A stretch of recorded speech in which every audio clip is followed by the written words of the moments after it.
ओम नमः सिद्धेभ्य। ओम नमः सिद्धेभ्य। ओम नमः सिद्धेभ्य।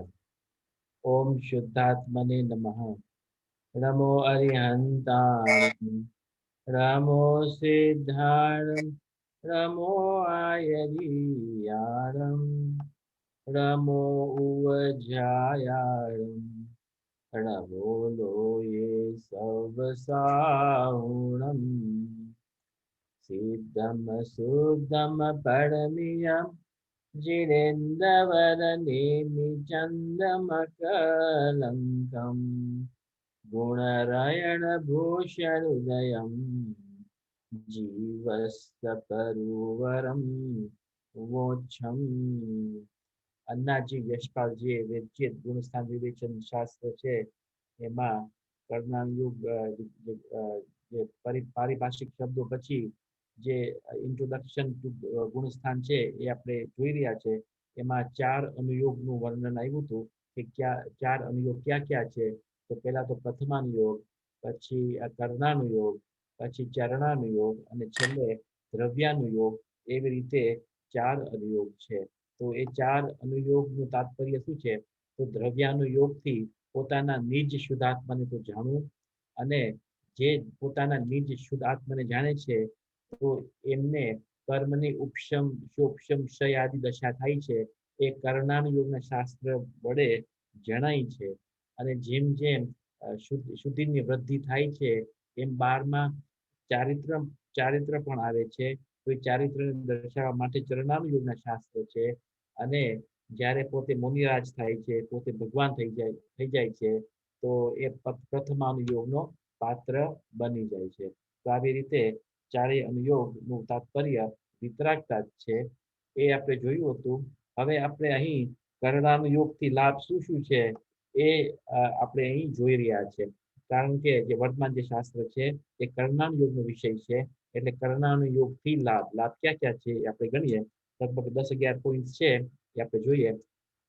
પેલો એ લાભ એમ છે, સૂક્ષ્મ પરમાણુ આદિ, અંતરિત રામ રાવણ આદિ, દૂરવર્તી સુમેરુ પર્વતાદિ પદાર્થનો જ્ઞાતા કોઈ અવશ્ય હોવો જોઈએ. કે સૂક્ષ્મ પરમાણુ આદિ, કે જે પરમાણુ જે સૂક્ષ્મ આદિ છે જે સામાન્ય મનુષ્ય નથી જાણી શકતો, તો એવી કોઈ વ્યક્તિ જગતમાં હોવી જ જોઈએ કે સૂક્ષ્મ પરમાણુ આદિને જે જાણી શકે છે. સૂક્ષ્મ પરમાણુ આદિ એટલું જ નહીં, પણ જે અરૂપી પદાર્થ છે, જે ઇન્દ્રિયથી નથી જણાતા એવા પણ પદાર્થ, જેમ કે ધર્મ દ્રવ્ય છે, અધર્મ દ્રવ્ય, કાળ દ્રવ્ય, આકાશ દ્રવ્ય છે, એ દ્રવ્યને પણ કોઈ જાણવા વાળા હોવા જોઈએ. કારણ કે આ દ્રવ્યોનું જગતમાં ભગવાને નિરૂપણ કર્યું છે. તો ભગવાન જાણે તો જ પોતે સ્વયં નિરૂપણ કરી શકે છે. એટલે જગતમાં કોઈને કોઈ અવશ્ય કેવળ જ્ઞાનમય સત્તાવાળું હોવું જોઈએ કે જે સૂક્ષ્મ પરમાણુ આદિને જાણી શકે. પછી છે અંતરિત રામ રાવણ આદિ, એટલે જેમ રામ રાવણ આદિ થઈ ગયા, ઘણા વર્ષો અસંખ્યાત વર્ષો પહેલા થઈ ગયા, એમને પણ જે જાણી શકે છે એવી સત્તા વિશ્વમાં હોવી જોઈએ. અંતરિત રામ રાવણ આદિ, અંતરિત એટલે જે કાળથી દૂર છે, આપણા વર્તમાન કાળથી જે ભૂતકાળમાં દૂર છે, આપણાથી દૂર થઈ ગયા છે, એમને અંતરિત રામ રાવણ આદિ કહેવામાં આવે છે. એ કૃષ્ણ છે. રામ રાવણ આદિ ક્યાં ભગવાનના ટાઈમમાં થઈ ગયા? રામ અને રાવણ મુનિ સુરત ભગવાન, મુનિ સુવ્રત. કૃષ્ણ ભગવાન નેમિનાથ ભગવાન. નેમિનાથ ભગવાન. તો એવી રીતે અંતરિત રામ રાવણ આદિ, પછી દૂરવર્તી હવે ક્ષેત્રથી, પેલા કાળથી દૂર, હવે ક્ષેત્રથી દૂર. તો દૂરવર્તી સુમેરુ પર્વત આદિ પદાર્થોના જ્ઞાતા, એટલે જેમ કે સુમેરુ પર્વત દૂર છે, નરક પણ દૂર છે, સ્વર્ગ પણ દૂર છે, અસંખ્યાત દીપ સમુદ્ર છે એ પણ દૂર છે, પણ એમને અવશ્ય કોઈ જાણનારું તો જગતમાં હોવું જ જોઈએ. એટલે દૂરવર્તી સુમેરુ પર્વતાદિ પદાર્થોના જ્ઞાતા કોઈ અવશ્ય હોવો જોઈએ. કારણ કે તે પદાર્થ અનુમાન જ્ઞાનનો વિષય છે. તેથી જગતમાં કોઈને કોઈ સર્વજ્ઞ અવશ્ય છે તેવો નિર્ણય થાય છે. કે સર્વજ્ઞ એવો જગતમાં કોઈ વસ્તુ કેવળ જ્ઞાન હોવું જ જોઈએ એમ નિર્ણય થાય છે.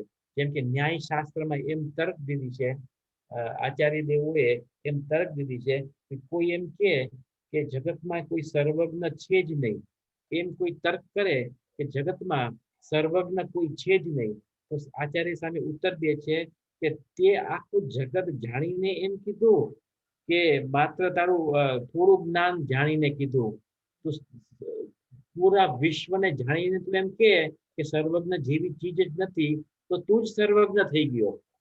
એટલે જ એમ સાબિત થાય છે કે સર્વજ્ઞ જેવી ચીજ જગતમાં છે એનો નિષેધ ક્યારેય કરાય નહીં. એટલે ભગવાનની સત્તા વિશ્વમાં છે. એમ પેલું પોઈન્ટ કે છે કે કર્ણાન યોગથી આ મોટો લાભ થાય છે કે ભગવાન છે વિશ્વમાં અને આવા પદાર્થોને જાણે છે. એ એક મોટો જેમ કે કર્ણાન યોગ શાસ્ત્રોમાં આનું મુખ્ય રૂપે વર્ણન હોય છે કે જે સૂક્ષ્મ પદાર્થો આદિ છે એમનું જ વર્ણન કરવામાં આવે છે. તો એમની સત્તા વાળા ભગવાન પર જ્ઞાન પણ હોવું જોઈએ જગતમાં. એ પોઈન્ટ નંબર 1 થયો. પોઈન્ટ નંબર 2, સર્વજ્ઞ ભગવાન દ્વારા પ્રરૂપેલ સૂક્ષ્મ છતાંય બુદ્ધિગમ્ય પદાર્થોનું જ્ઞાન થાય છે. એટલે શું કે છે કે સૂક્ષ્મ જેમ કે કર્મ આદિ છે એ સૂક્ષ્મ છે, છતાં બુદ્ધિગમ્ય પદાર્થોનું જ્ઞાન થાય, છતાં પણ એમનું જ્ઞાન આપણને થાય છે. કેવી રીતે થાય છે કે કોક જીવ રાજા થાય છે, કોક જીવ રંગ થાય છે, કોક જીવ દરિદ્રી છે, કોક જીવ નિરોગ છે. તો આ જુદી જુદી અવસ્થાઓ કેમ થાય છે? તો શાસ્ત્રોમાં એમ ઉત્તર છે કે પૂર્વે જેવા કર્મો બાંધ્યા છે એ પ્રમાણે જીવને ફળ મળે છે. તો જે કર્મ જે વસ્તુ છે એ સૂક્ષ્મ છે, છતાં પણ બુદ્ધિગમ્ય પદાર્થ છે. બુદ્ધિગમ્ય કારણ કે લોજિકલી સિદ્ધ થાય એવો એ પદાર્થ છે.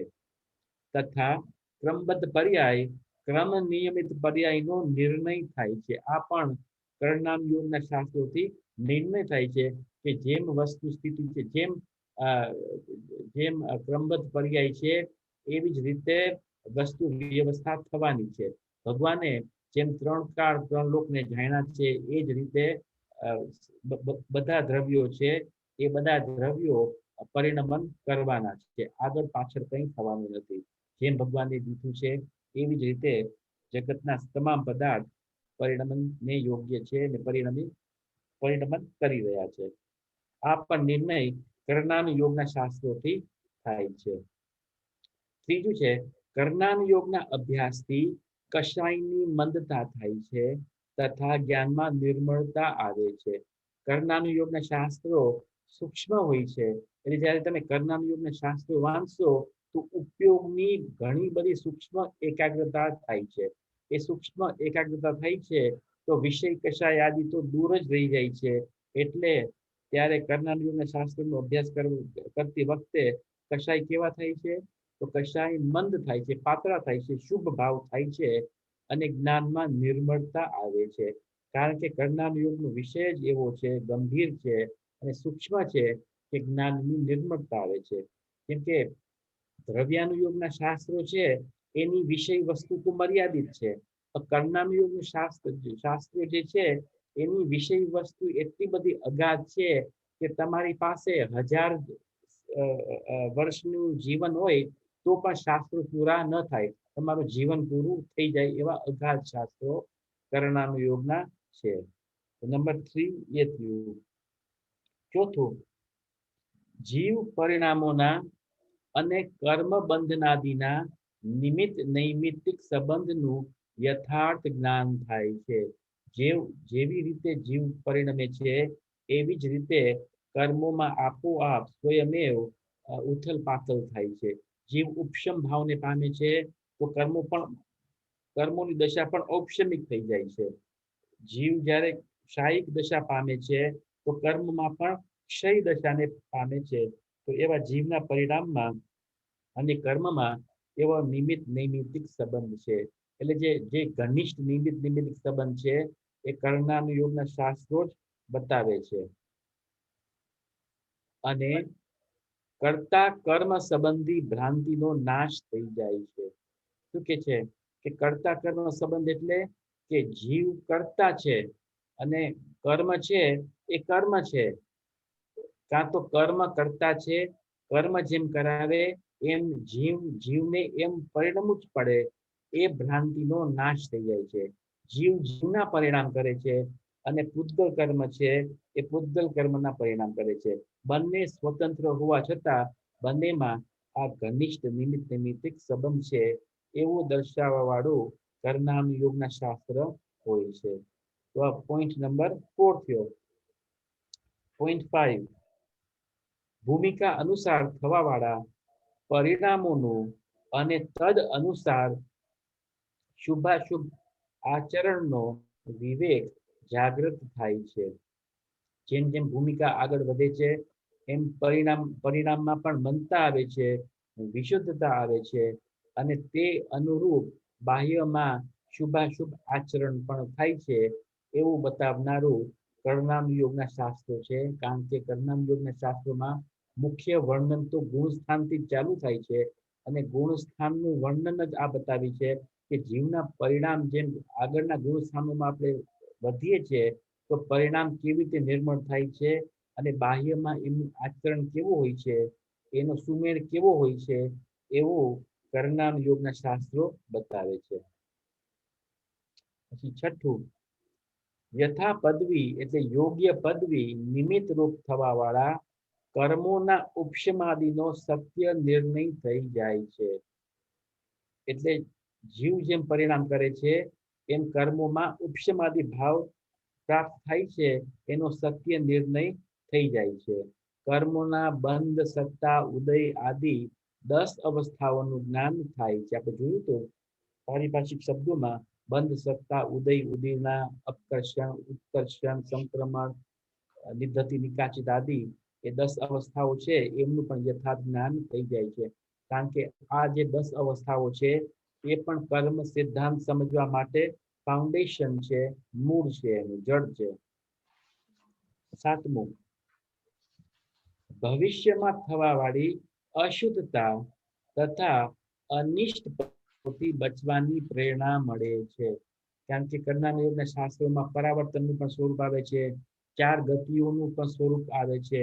જીવ અશુભ ભાવ કરશે તો ક્યાં ક્યાં ભટકશે એવું પણ વર્ણન કરવામાં આવે છે.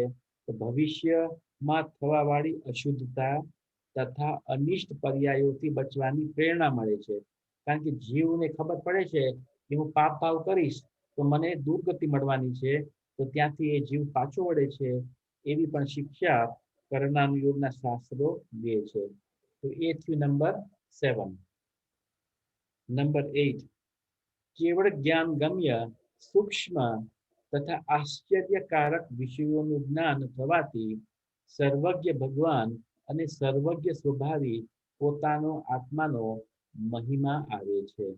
તે કેવળ જ્ઞાન ગમ્ય સૂક્ષ્મ એટલે જે કર્ણામ યોગનો વિષય જે છે એ સૂક્ષ્મ હોય છે અને કેવળ જ્ઞાનથી જ જાણી શકાય છે. જેમ કે પંચ પરાવર્તનનું સ્વરૂપ આદિ જે છે એ કેવળ જ્ઞાન ગમ્ય જ વિષય છે. કારણ કે સૂક્ષ્મ છે તથા આશ્ચર્યકારક વિષય કે માની ન શકાય એવા વિષયો કર્ણામ યોગના શાસ્ત્રોમાં હોય છે. ઘણી વિશાળ દ્રષ્ટિ હશે તો જ તમે કર્ણામ યોગના શાસ્ત્રો વાંચી શકશો અને તો જ તમે એમને સમજીને સ્વીકાર કરી શકશો. છાતી બહુ મોટી જોઈએ તો જ તમે કર્ણામ યોગ શાસ્ત્રને પચાવી શકશો. એમનો વિષય આશ્ચર્યકારક છે એમ કે છે. શીતલ, હા બોલો. આ 8મો પોઈન્ટ લીધો ને, હા એની સાથે ખાલી એક થોડીક એક એડિશન કરું છું. હા બોલો. આત્માને જ્યારે સંસાર દશામાં છે ને બંધાય છે તો પરમાણુઓ જે પરમાણુ કેટલા બધા પૂતગલ પરમાણુ હોય અને એનો સ્કંદ થાય ત્યારે માંડ બાંધી શકે છે. અને એ બધું જાણનારા સર્વજ્ઞ ભગવાન એ કેવા હશે અને એ મારો સ્વભાવ કેવો છે કે હું આટલા બાંધે છે છતાં પણ હું છૂટી શકું છું, એનાથી બંધાઈને હું પુરુષાર્થ કરું તો બંધાઈને રહેવાનો મારો સ્વભાવ જ નથી. એ સર્વજ્ઞ ભગવાન એવો મહિમા મારો પોતાનો નિજ ભગવાનનો પણ બતાવે છે. બરાબર છે. એટલે મૂળ વાત તો શું છે કે તમે કર્ણામ યોગના શાસ્ત્રો વાંચશો ને તો એમાં જે આઈડિયોલોજી જે છે, એમાં જે સિદ્ધાંતો છે એટલા બધા ગહન છે કે કોઈ દી આપણે વિચાર્યું જ ન હોય. વિચાર્યું જ ન હોય. જેમ કે અષ્ટપાઉડમાં ગાથાઓ છે, સ્થૂળ ગાથાઓ છે, દ્રવ્યાનું યોગનું શાસ્ત્ર છે કે આપણે કેટલા બધા જન્મ મરણ કર્યા છે, કેટલી બધી જુવાનિયામાં આપણે મરી ગયા અને માતા ને રુદન આવ્યું તો એમના પણ સમુદ્ર ભરાય છે, તમારા નખ અને કેશના પણ ડુંગરો ભરાય છે. એ પણ બહુ સ્થૂળ કથન છે કે એટલે તમે વિચાર કરો કેટલા બધા જન્મ મરણ કર્યા છે. તો આવું બતાવનારું જ્ઞાન આ કેવળ જ્ઞાન ગમ્ય છે.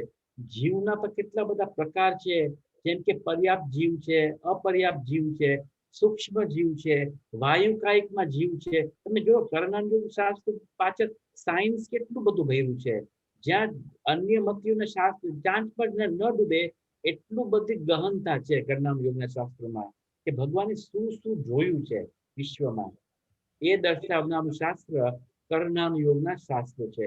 મહાસિદ્ધાંતો છે, મહાસિદ્ધાંતો છે, ધૈર્યથી વાંચવા જેવા છે, વાંચવા જેવા છે. બહુ મોટી વિશાળ દ્રષ્ટિ થશે તમારી, બહુ મોટું લાભ થશે. એ તો આપણે દુનિયાને કેવું માનીએ, જેમ કે દેડકો હોય કુવામાં હોય તો કુવા જેટલું દુનિયા છે એમ માને છે. જ્યારે કર્ણાનુયોગનો વિષયમાં થોડો પ્રવેશ કરશો ત્યારે ખ્યાલ આવશે કે દુનિયા કેટલી મોટી છે. આપણે તો નોન વર્લ્ડ છે એટલી દુનિયા માનીને બેઠા છે કે કેટલી વિશાળ દુનિયા છે એ કર્ણાનુયોગના જ્ઞાન શાસ્ત્રમાંથી યથાર્થ જ્ઞાન થાય છે. ઘણી મહિમા આવે કર્ણાનુયોગના શાસ્ત્ર. કર્ણાનુયોગના શાસ્ત્ર વાંચીએ તો કેવળ જ્ઞાનનો પણ મહિમા, કેવળ જ્ઞાન ભગવાન બેસી બેસીને શું જોઈ રહ્યા છે એમ. શીતલ, ખૂબ ગહન વિષય છે. શીતલ, હા બોલો રશ્મિ. આજે ગુરુદેવના સ્વાધ્યાયમાં એમના હા. શ્રી મુખેથી આજે સાંભળવામાં આવ્યું કે ગુરુદેવે હજારો શાસ્ત્રનું એમનો અભ્યાસ હતું, હા કરોડો શ્લોકનું એમની પાસે અંદરથી એટલો બધું એમનું ભાવ એમને બેસતા હતા. હા એમના શ્રી મુખેથી કે આ તો અંદર અંદર એટલા બધા એમને ભાવ આવતા હોય, હા મારી પાસે લિમિટેડ ટાઈમ જ છે અને હા. જ્યારે જે વાત થતી હોય એ પૂરતું એ થોડુંક આપણે ભાવ આવે, પણ કે અંદર બીજા બધા એટલા બધા ભાવો રમતા હોય કે જ્યારે એની પાસે ટાઈમ ઇનફ નથી કહેવા માટે. એટલે જ ને તમે વિચાર કરો, જ્યારે ગુરુદેવના પ્રવચન આપણે સાંભળીએ ને તો એક ને એક વાત 10 વાર 12 વાર કેમ કહેવામાં આવે છે? કારણ કે જે અંદરના ભાવો છે એ પૂર્ણ રૂપે વ્યક્ત નથી થતા. ગુરુદેવ એમ જ થયા કરે કે જેટલું બહાર આવે છે હજુ તો ઘણું કહેવાનું બાકી છે. હજી સમયસર વાંચતા હોય તો જેટલા ખુલાસા થયા એનાથી પણ વધુ હજી ખુલાસો કરવાના બાકી રહ્યા છે, જે થાકતા જ નતા. વિચાર કરો જ્યારે 19ની વખત સમય સાધ્ય છે એમાં ગાથા એક, સેન્ટન્સ ખાલી એક, તો એમાં 13-14 કલાકના પ્રવચનો હોય છે. વિચાર કરો તમે ગહનતા કેટલી છે. એટલે તો માતાજી શું કહેતા હતા કે એમને શ્રુતની લબ્ધિ હતી કે કારણ કે એમના વિચાર મંથન ગોલન, તમે શક્તિઓનું વર્ણન સાંભળો તો કેવી રીતે શક્તિઓનું વર્ણન કરે છે. આપણે તો સામાન્ય વાંચી જાય તો કેટલા ઊંડાણથી ભાવ કાઢે છે. એટલે એ જ સાબિત કરે છે કે કેટલું ચિંતન ગહન છે એમ. દ્રવ્યાનુયોગના શાસ્ત્રો, આ તો કર્ણાનુયોગના શાસ્ત્રોમાં પણ પૂરેપૂરી માસ્ટરી. તમે જોશો સ્વાધ્યાય હોલ છે ને સોનગઢમાં, તેમાં સામે મેં કીધું હતી વાત પહેલા, સ્વાધ્યાય જ્યાં ગુરુદેવનું સ્ટેચ્યુ છે ત્યાં સામે કબાટ છે, સાવ સામેની દિવાલમાં નીચે કબાટ છે. ત્યાં જૂના શાસ્ત્રો છે, ધવલા, જય ધવલ આદિ, છઠખંડ આગમ આદિ શાસ્ત્રો છે. તો એમાં બધા ગુરુદેવે વાંચ્યા છે, અંડરલાઈન કર્યા છે. એ બધા ગુરુદેવે જે વાંચ્યા પોતે હાથેથી વાંચ્યા અને અંડરલાઈન કર્યા એ બધા શાસ્ત્રો ત્યાં છે. વિચાર કરો કેટલો અભ્યાસ, કેટલી અર્પણતા શાસ્ત્રો પ્રત્યે, કેટલી અર્પણતા અને બહુમાન. અને કોઈ નિષેધ નહીં કે હું ભલે દ્રવ્યાનુયોગના શાસ્ત્રનો લેક્ચર્સ કરું છું તો નિષેધ તો કોઈ દી સાંભળવા નહીં આવે કે આ અપ્રયોજનભૂત છે, આ ગૌણ છે, એવું કોઈ દી સાંભળવામાં નહીં આવે. એવું એટલે અહીં જે કર્ણાનુયોગના શાસ્ત્રો છે એની અહીં મહિમા બતાવવામાં આવે છે. પોઈન્ટ હવે નંબર 9 જોઈએ આપણે. Sorry, can you go over point number 6 and 7? હા 6 છે યથા પદવી યોગ્ય પદવી નિમિત્ત રૂપ થવા વાળા કર્મોના ઉપશમાદી સત્ય નિર્ણય થઈ જાય છે. એટલે જેમ કે મુનિરાજની પદવી હોય છે તો કર્મોમાં શું થાય છે, મુનિરાજ સમ્યક દ્રષ્ટિ હોય છે તો કર્મોમાં શું થાય છે, તો એનું જ્ઞાન કરવા માટે કર્ણામ યુગના શાસ્ત્રો ઉપયોગી છે. જેમ કે ચોથા ગુણસ્થાન વાળા છે એમના કર્મોમાં શું ફેરફાર થાય છે, જે પંચમ ગુણસ્થાન વાળા છે એમના કર્મો કેવા છે, તો એમનું જ્ઞાન કર્ણામ યુગના શાસ્ત્રો કરાવે છે. અને જે આજે કર્મોની જે બંધ સત્તા ઉદીર્ણા 10 અવસ્થાઓનું જ્ઞાન પણ કર્ણામ યુગના શાસ્ત્રો કરાવે છે. નંબર 67 માં ભવિષ્યમાં થવા વાળી અશુદ્ધતા તથા અનિષ્ટ પર્યાયોથી બચવાની પ્રેરણા મળે છે. ભવિષ્યમાં થવા વાળી અશુદ્ધતા, જેમ કે આપણે મોહ રાગ દ્વેષ કરી જ રહ્યા છે, તો કર્ણામ યુગના શાસ્ત્રો વાંચીએ તો એમ સમજવામાં આવશે કે પાપ ભાવોથી દુર્ગતિ જ મળવાની છે, તિર્યંજ ગતિ જ મળવાની છે, નરક ગતિ જ મળવાની છે. તો એવા ભાવ ન થાય, અશુદ્ધતા ન થાય એમ આપણે કોશિશ કરીએ તો એવો બોધ કર્ણામ યુગના શાસ્ત્ર દે છે. એટલે અશુદ્ધતા તથા અનિષ્ટ પર્યાયોથી બચવાની પ્રેરણા મળે છે. એટલે અશુભ ભાવથી બચવાની પ્રેરણા કર્ણામ યોગના શાસ્ત્રો દે છે. જેમ તમે કરશો તેવી જ તમને ગતિ મળશે. શુભ ભાવ કરશો તો શુભ ગતિ મળશે, અશુભ ભાવ કરશો અશુભ ગતિ મળશે, શુદ્ધ ભાવ કરશો તો મોક્ષ મળશે. એમ કર્ણામ યોગના શાસ્ત્રો બતાવે છે. Thank you. Okay. નંબર 9, કર્ણામ યોગમાં વર્ણવેલ 14 ગુણસ્થાનો, 14 માર્ગણા, 14, 57, 98 અને 406 જીવ સમાસો.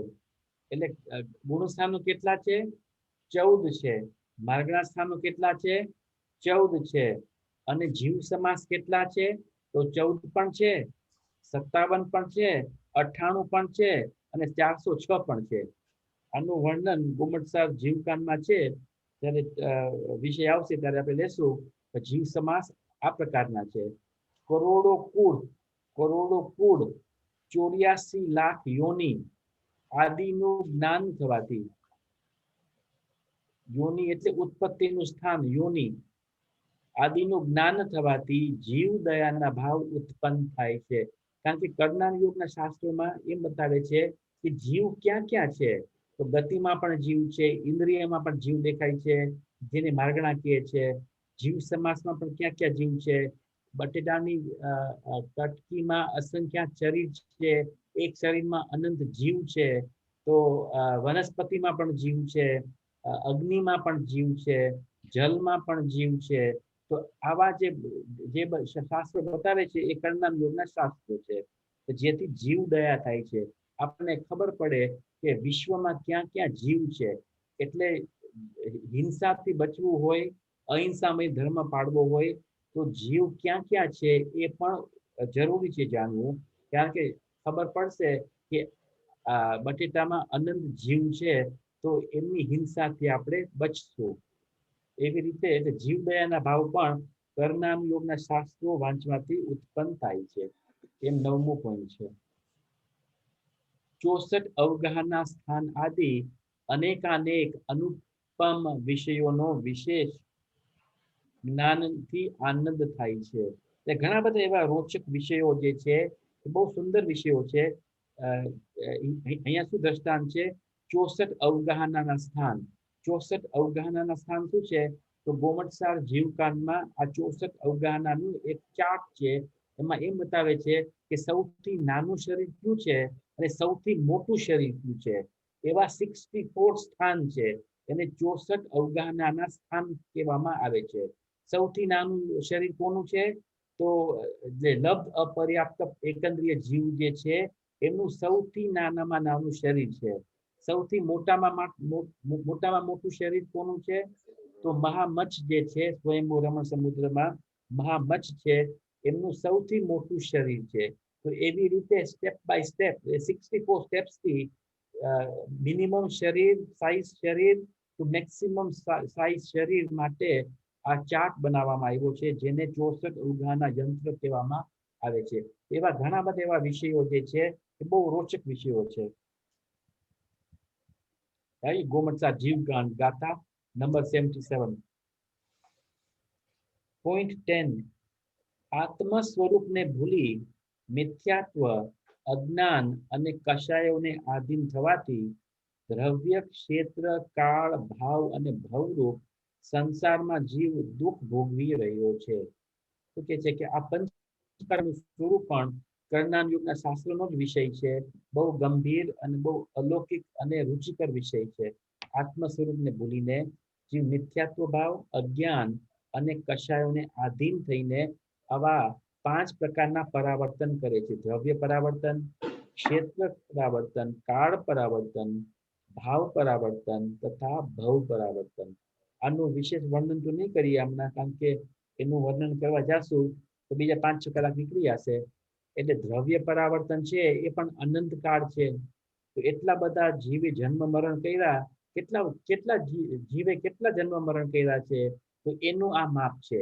દ્રવ્યથી પણ તમે માપ કરી શકો, ક્ષેત્રથી પણ માપ કરી શકો, કાળથી પણ માપ કરી શકો, ભાવથી પણ માપ કરી શકો અને ભવથી પણ માપ કરી શકો. એ ક્ષેત્ર પરાવર્તન પણ અનંત કાળ છે. અનંત કાળ છે. એનાથી અનંત ગણું મોટું છે ક્ષેત્ર પરાવર્તન. એનાથી અનંત ગણું મોટું છે કાળ પરાવર્તન. એનાથી અનંત ગણું મોટું ભાવ પરાવર્તન. અને સૌથી મોટું કયું છે? ભવ પરાવર્તન. તો આવી રીતે 5 પરાવર્તનનું જે સ્વરૂપ જે છે એ પણ કરનાન યોગના શાસ્ત્રોમાં વર્ણન છે. તો આ જાણી પોતાના ભૂતકાલીન ભ્રમનું જ્ઞાન થવાથી સંસારથી ભય ઉત્પન્ન થાય છે. એટલે આ 5 પરાવર્તનનું સ્વરૂપ જે છે એ વાસ્તવિક રૂપે શું છે? તો જીવની બાયોડેટા છે. શું છે? જીવની બાયોડેટા છે કે જીવે અત્યાર સુધી ક્યાં ક્યાં પરિભ્રમણ કર્યું, કેટલા કાળ સુધી પરિભ્રમણ કર્યું, ક્યાં ક્યાં યોનિઓમાં પરિભ્રમણ કર્યું, એ જીવની બાયોડેટા છે કે અત્યાર સુધી એને શું કર્યું? મિથ્યાત્વ, અજ્ઞાન અને કષાયને આધીન થયું. એટલે આનું જો જ્ઞાન થાય તો સંસારથી ભય ઉત્પન્ન થાય છે. તો ભય ઉત્પન્ન સારું કે નહીં? ભય ઉત્પન્ન થાય તો એ સારું કે નહીં? એમાંથી જો વૈરાગ્ય આવે તો હા. સારું. બરાબર છે. ભય ઉત્પન્ન તો થવો જ જોઈએ. ભય ઉત્પન્ન ન થાય તો સંસારથી પાછો કેમ ખસશે? ભોગોની આસક્તિ ઓછી થઈ જાય છે અને વૈરાગ્ય ભાવ પુષ્ટ થાય છે. કરનાન યોગ શાસ્ત્રનું આ ફળ છે કે ભોગોની આસક્તિ ઓછી થઈ જાય છે અને વૈરાગ્ય ભાવ પુષ્ટ થાય છે. Point number 11. નરક, નિગોદ આદિની દુઃખોની જાણકારીથી પણ સંસાર, શરીર તથા ભોગોથી વિરક્તતા રૂપ મોક્ષ માર્ગ પ્રાપ્ત કરવાનો મંગળ બોધ પાઠ મળે છે. શું કહે છે કે નરકના દુઃખનું પણ ઘણું વર્ણન છે કે નરક 7 છે, એમાં ગરમી છે, ઠંડી છે, કેટલી ગરમી છે, કેટલી ઠંડી છે, ભૂમિનું કેવું દુઃખ છે, ત્યાં વૈતરણી નદી છે એમનું દુઃખ કેવું છે, ત્યાં ઓલા સેમલ વૃક્ષના વન હોય છે એમનું દુઃખ કેવું હોય છે, એક પરસ્પર નારકી એકબીજાને કેવા દુઃખ આપે છે, એવું ઘણું વર્ણન વાંચીને સંસાર, શરીર અને ભોગોથી વિરક્તતા થાય છે અને મોક્ષ માર્ગમાં સંસારથી કેમ છૂટીએ, મોક્ષ માર્ગને કેમ પ્રાપ્ત થાય એવી પ્રેરણા કરનાન યોગના શાસ્ત્રો આપે છે. અને નાયક આત્માના આશ્રયની ભાવના ઉત્પન્ન થાય છે. કારણ કે દુઃખથી છૂટવું હોય તો નાયક આત્માનો આશ્રય લેશું તો જ આવા દુઃખથી છૂટશું, અને આશ્રય નહીં લઈએ તો આ દુઃખ તો ઊભા જ છે. એટલે કરનાન યોગ શાસ્ત્રોના 11 પોઈન્ટ્સ કીધા કે કેમ વાંચવા જરૂરી છે. આગળ કરનાન યોગના શાસ્ત્રોમાં કેવળ જ્ઞાન ગમ્ય સૂક્ષ્મ કથન હોવાથી તેને અહેતુવાદ આગમ પણ કહે છે.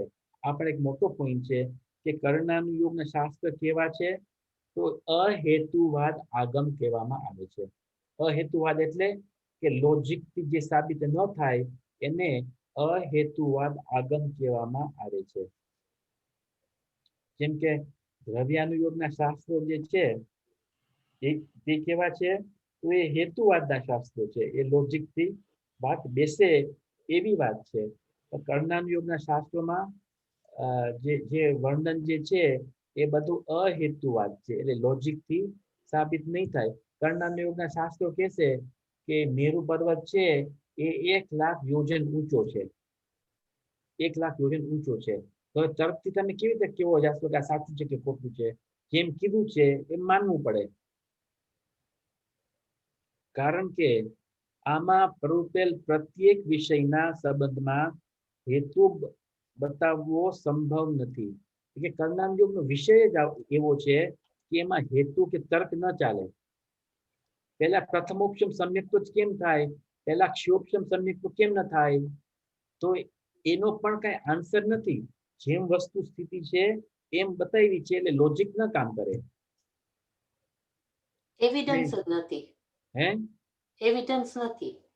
એવિડન્સ એટલે તમે ઓલું એવિડન્સ તો ઠીક, પણ તમે લોજિક થી તમે નક્કી ન કરી શકો કે આ વાત આમ જ છે.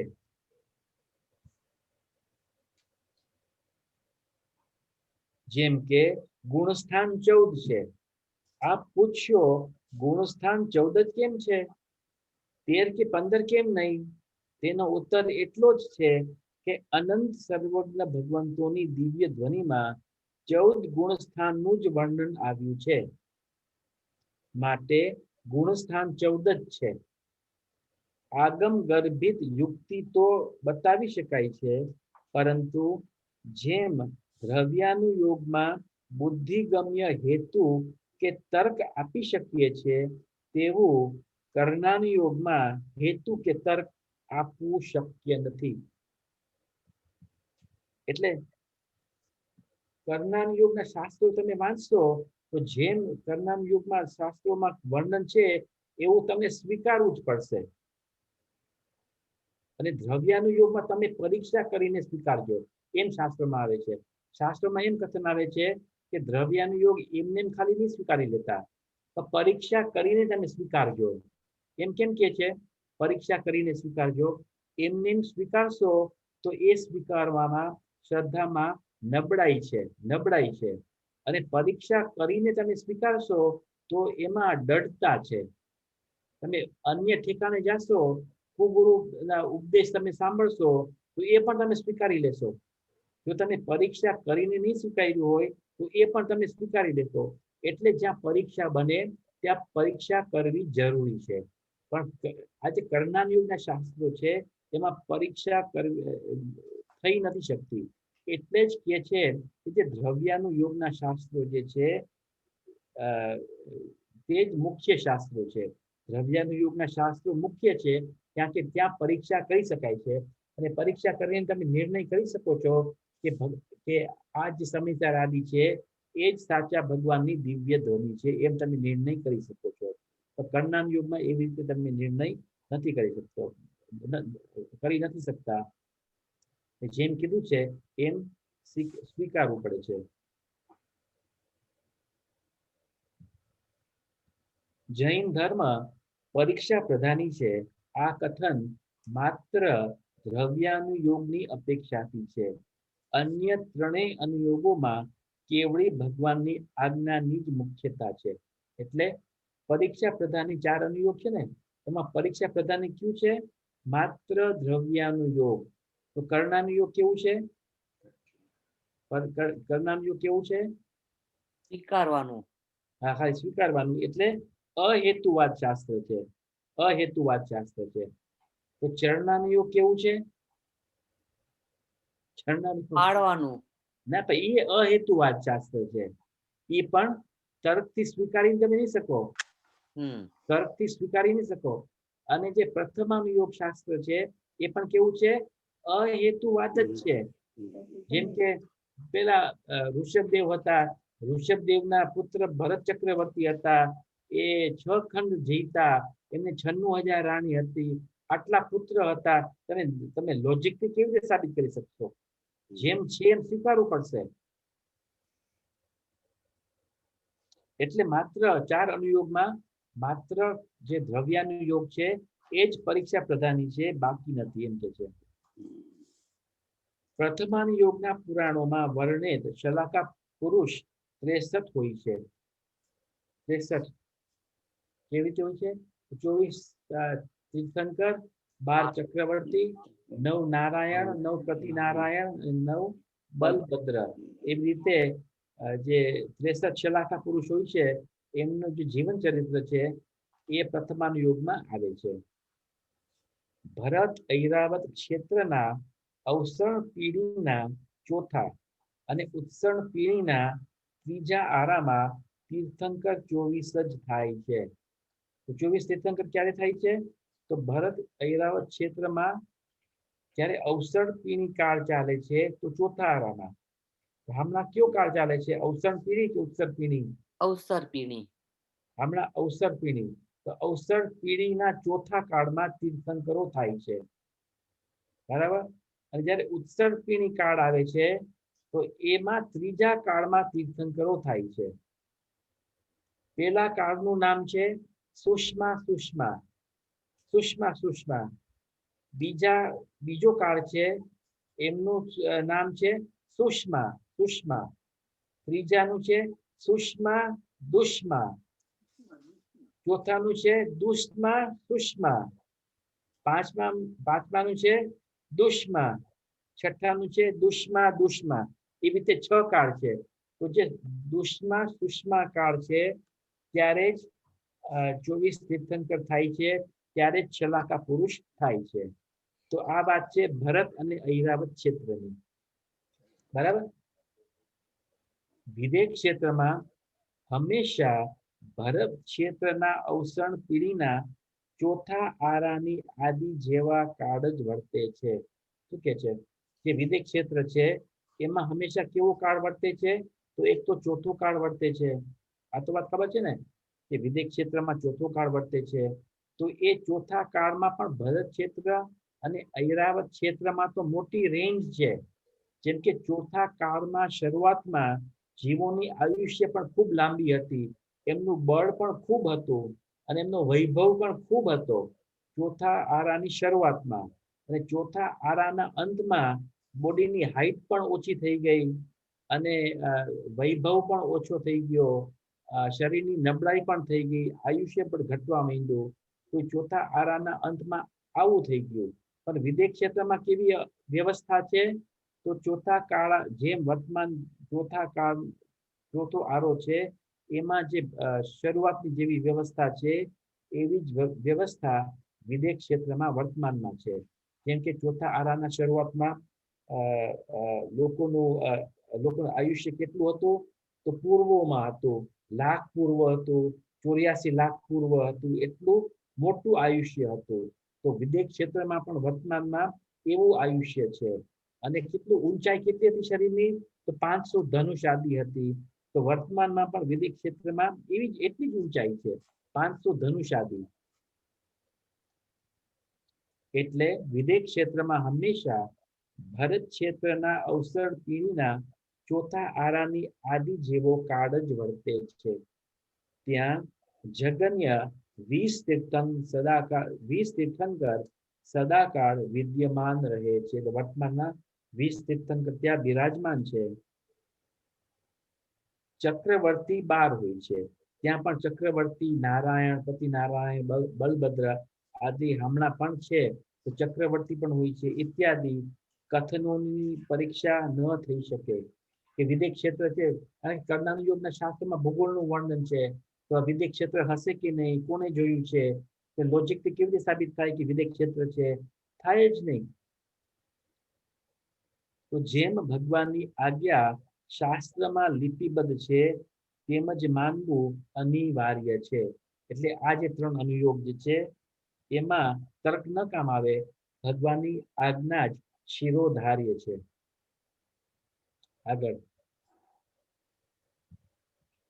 કર્ણાન યોગના ગ્રંથો અનુસાર 14 માગણાઓ, 14 જીવ સમાસ, મેરુ પર્વત, અસંખ્યાત દીપ સમુદ્ર, નરક સ્વર્ગ સંબંધી વર્ણિત દુઃખ તથા સુખનું સ્વરૂપ આ બધાનું આજ્ઞાનુસાર જ શ્રદ્ધાન કરવું અનિવાર્ય છે. કે ગુણસ્થાન 14 છે, જીવ સમાસ 14 છે, મેરુ પર્વત પણ છે, દીપ સમુદ્ર પણ અસંખ્યાતની સંખ્યામાં છે, નરક પણ છે, સ્વર્ગ પણ છે. તો આમ કર્ણામૃગના શાસ્ત્રો કહે છે એમ સ્વીકારવું જ રહે છે. એમાં નિર્ણય નક્કી તર્ક ન થાય. આજે ચરણામ યોગ શું કહે છે? ચરણામ યોગના શાસ્ત્રો અનુસાર કાંદા, બટેટા, શકરકંદ, મૂલા, લસણ આદિ કંદમૂળના રાઈ જેટલા ટુકડામાં અનંત બાદર નિગોદિયા જીવ છે, તેથી તે અભક્ષ્ય છે. આમાં પણ તમે તર્ક રીતે લગાવી શકો કે બટેટામાં આવા અનંત જીવ છે, કોને જોયું છે? એમાં પણ તર્ક લોજિક કામ ન કરે. જેમ ભગવાનની વાણીમાં છે એવું સ્વીકારવું પડે છે. જીવોની અનંતતાની પરીક્ષા કેવી રીતે શક્ય છે? અહીં પણ આજ્ઞા જ શિરોધાર્ય છે. આજ્ઞાનુસાર જ આ પદાર્થોના ત્યાગ કરવો તે જ આપણું કર્તવ્ય છે.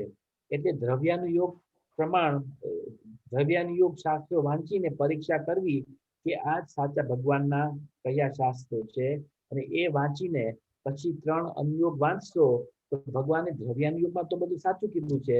એટલે જ જે અહેતુવાદ જે છે એ સમ્યક દર્શનના કારણ પણ નથી, એમાં એ શું ખોટું બોલવાનું પ્રયોજન છે?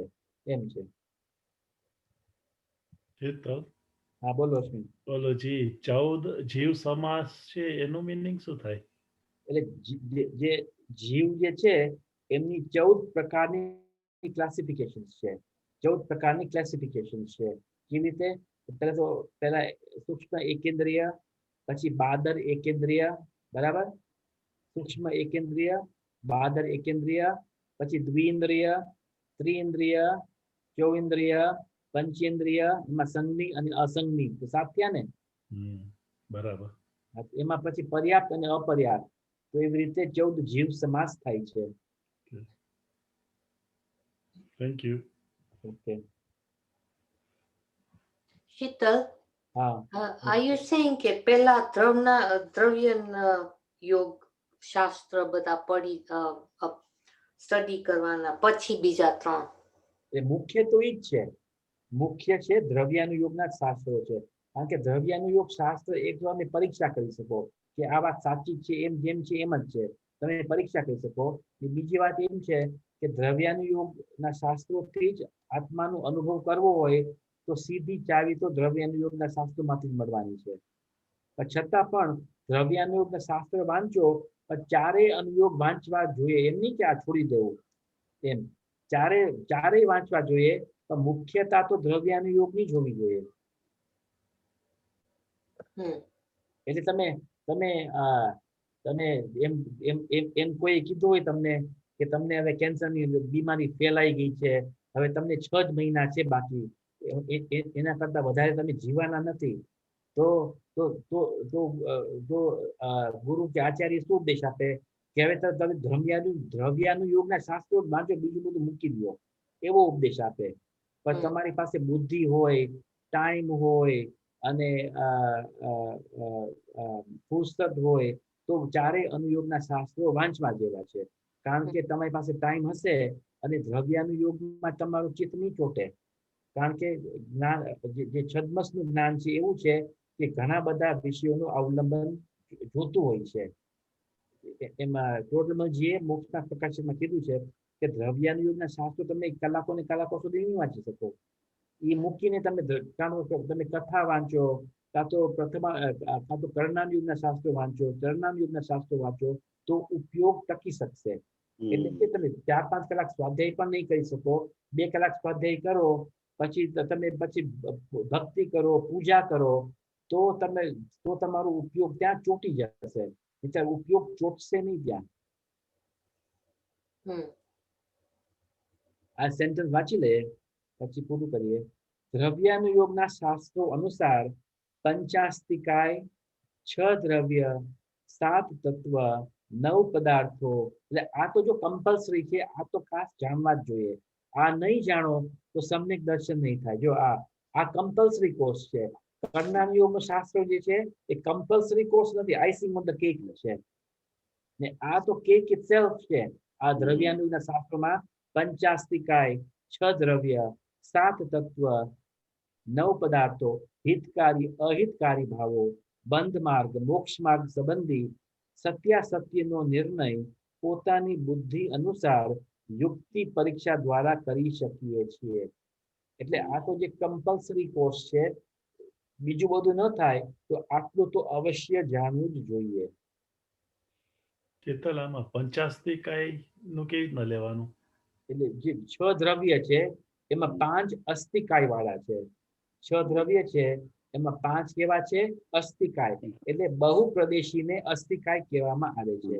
એમના બહુ પ્રદેશ છે, એટલે મોર ધેન વન પ્રદેશ છે, એને અસ્થિકાય કહેવામાં આવે છે. કાળ દ્રવ્ય છે એનો માત્ર એક જ પ્રદેશ છે, એટલે એમને અસ્થિકાય નથી થયું. તો બીજા જે 5 દ્રવ્યો જે છે, પૂતગલ, જીવ, પૂતગલ, ધર્મ, ધર્મ, આકાશ, એમને પંચાસ્તિકાય કહેવામાં આવે છે. જેને શાસ્ત્ર પંચાસ્તિકાય કુનકુનાતે દેવ છે.